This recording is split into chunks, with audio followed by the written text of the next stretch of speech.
हरे कृष्णा। भक्तों, लोग प्रश्न करते हैं कि भगवान इस संसार में क्यों आते हैं। आखिर कृष्ण, उनके अलग अलग अवतार तो आते ही हैं, लेकिन कृष्ण इस संसार में क्यों आते हैं? इस प्रश्न का उत्तर देते हुए महारानी कुंती श्रीमद् भागवत के प्रथम स्कंद के 8वें अध्याय के 35 नंबर श्लोक में बताती हैं, भवेस्मिन् क्लिश्यमाणानाम् अविद्या काम कर्मभिः श्रवण कीर्तन अर्हाणि करिष्यन्ति निकेचन। महारानी कुंती कहती हैं, हे प्रभु, मैं जानती हूँ आप इस संसार में क्यों आते हो। भवे अस्मिन क्लिश्य माड़ा नाम, इस भव सागर में सब लोग दुखी, कोई तन दुखी, कोई मन दुखी, कोई धन दुखी, किसी का तो पूरा जीवन दुखी, सब लोग दुखी हैं। भवे अस्मिन क्लिश्य माड़ा नाम, और इस दुख का कारण क्या है? अविद्या काम कर्म भी। अविद्या अज्ञान, इस दुख का कारण अज्ञान है, क्योंकि जीव अज्ञान में फंसा हुआ है और उस अज्ञान के कारण अनेकों प्रकार की कामना उत्पन्न होती है और उन कामनाओं को पूर्ण करने के लिए व्यक्ति अनेकों प्रकार का कर्म करता है और वो कर्म से कर्म बंधन उत्पन्न होता है और वह कर्म बंधन ही जीव को इस संसार में दुख दे रहा है, इस संसार में दुख दे रहा है।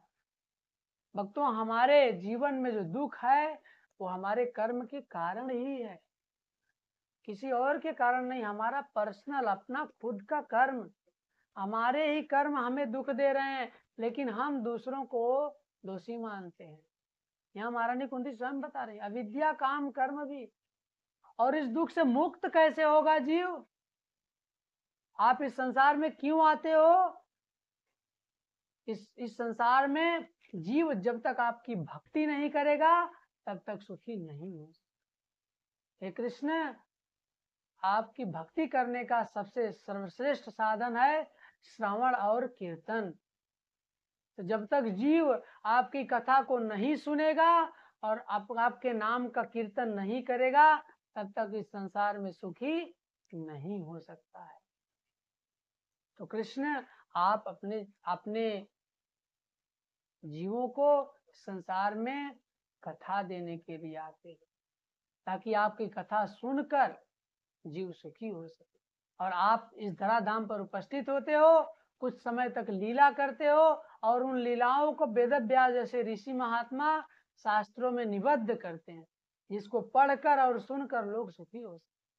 भक्तों, इस बात की पुष्टि श्रीमद् भागवत की में आगे चलकर गोपी गीत में गोपियों ने किया।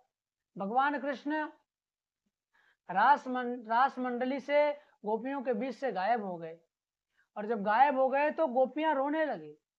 रो रो कर गोपियां खोज रही हैं और गोपियों पर कृपा करके भगवान की वाणी प्रकट हुई।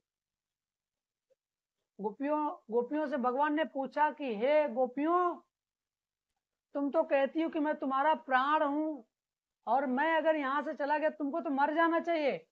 गोपियां कहती, नहीं कृष्ण, आपके जाने के बाद आपकी कथा हमारे साथ।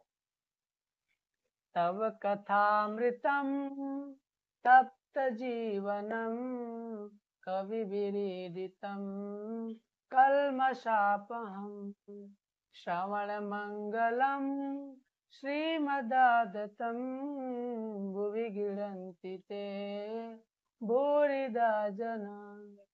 गोपियां इस गोपी गीत के गीत में कहती हैं, भक्तों क्या कहती है? तव कथा अमृतम, हे प्रभु, आपकी कथा अमृत के समान। तव कथा अमृतम तप्त जीवनम, इस संसार के लोगों का जीवन जो तप्त है, दग्ध है, जला हुआ है, उस जीवन को शीतलता प्रदान करती है। आपकी कथा अमृत के समान शीतलता प्रदान करती है। और इस संसार का सबसे बड़ा दानी वही है जो आपकी कथा का दान।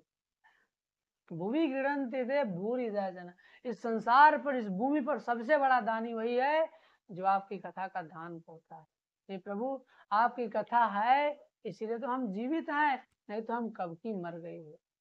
तो भक्तों, श्रीमद महारानी कुंती और गोपी गीत से पता चलता है कि अगर हम भगवान की कथा को सुनेंगे तभी हम सुखी रह सकते हैं, भगवान के नाम को जपेंगे तभी सुखी रह सकते हैं, अन्यथा इस संसार में कोई सुख का दूसरा उपाय नहीं है, नहीं है, नहीं है।